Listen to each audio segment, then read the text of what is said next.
Егер қасыңызда егде жастағы ата-әжелеріңіз немесе ата-аналарыңыз болса, бұл видеоны басқа бөлмеге барып қараңыз. Себебі ұят болып қалуы мүмкін. Мына суреттегі сұлу бикештерге қараңыз.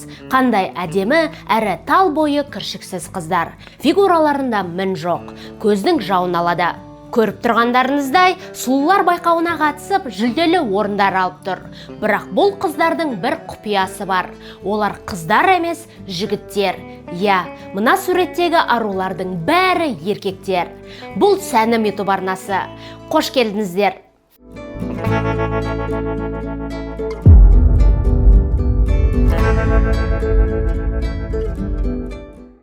Олардың атауы леди бой, яғни леди дегеніміз бикеш, ал бой дегеніміз ұл бала. Бикеш ұлдарды Таиландта катой деп атайды. Қазақшаға аударсақ, үшінші жыныс деген мән береді. Көпшілік леди бойларды жезөкшелікпен айналысады деп ойлайды.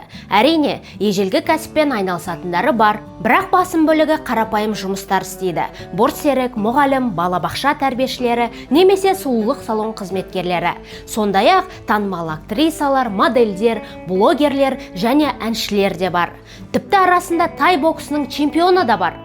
Мысалы, Париния Чаромпхол, қазіргі таңда танымал актриса және тай боксынан бапкер. Ал бұрын аузынан қан тамған файтер болатын.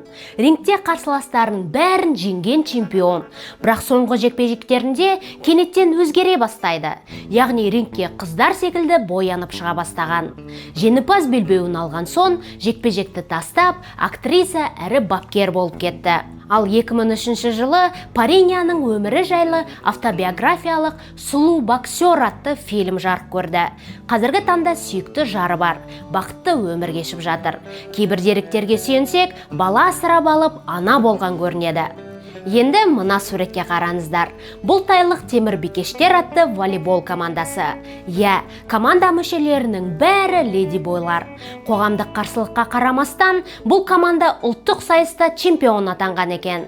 Осылайша кеше ғана жексұрын болған леди бойлар құрамасы бүкіл елдің мақтанышына айналған. Тіпті олар жайлы автобиографиялық 2 фильм жарық көріпті.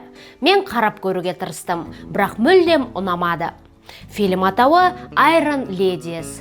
Барлық халықаралық киноплатформаларда рейтингі өте жоғары. Ал мына бойжеткеннің аты жөні Тричада Питчарат. Таиландтағы ең танымал адамдардың бірі. Сұлулық байқауларына 2 рет қатысып, 2 рет Таиланд аруы атанған. Көптеген фильмдерге түскен актриса. Одан бөлек өте сәтті модель. Dolce & Gabbana және Cartier секілді әлемдік брендтердің амбассадоры. Бірақ Тричада әрдайым осындай сұлу бойжеткен болған жоқ. Бұрын осындай қарапайым ұл бала болған. Ал қазір оны тайлық Анджелина Джоли деп атайды. Тұрмысқа шыққан. Күйеуі Таиландтың ең бай адамдарының бірі. Ел аумағында қонақ үйлер мен ресторандар желісі бар. Мына сылқым сұлудың аты жөні Патта Варунтанаки. Таиланд ханшайымы сұлулық байқауының жеңімпазы. Ал бұрын осындай қасы терілген, қара торы ұл болған екен. Жергілікті сериалдар мен фильмдерге тұрақты түсетін танымал актриса. Көптеген әндері хит болған, үлкен сұранысқа ие әнші. Жігітке жету өнерде аз демекші, Патта сәнді көрсетілімдерге де қатысады. Өте сәтті модель.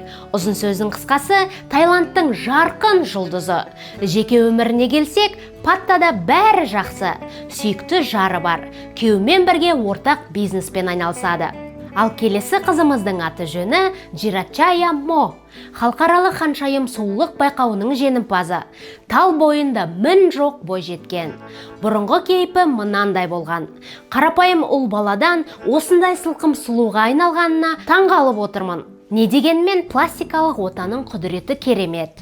Қазіргі таңда танымал блогер әрі модель. Әлемдік Dior секілді әйгілі брендтердің амбассадоры. Леди бойлардың құқықтарын қорғайтын қоғам белсендісі. Тұрмысқа шықпаса да көңіл қосып жүрген сүйікті жігіті бар. Әрине, бұл құбылыстың табиғатқа қайшы екені түсінікті. Бірақ еркек кіндікті бикештер бар. Саны жылдан жылға артып келеді. Біздің елде де танымал бірнеше өкілі бар.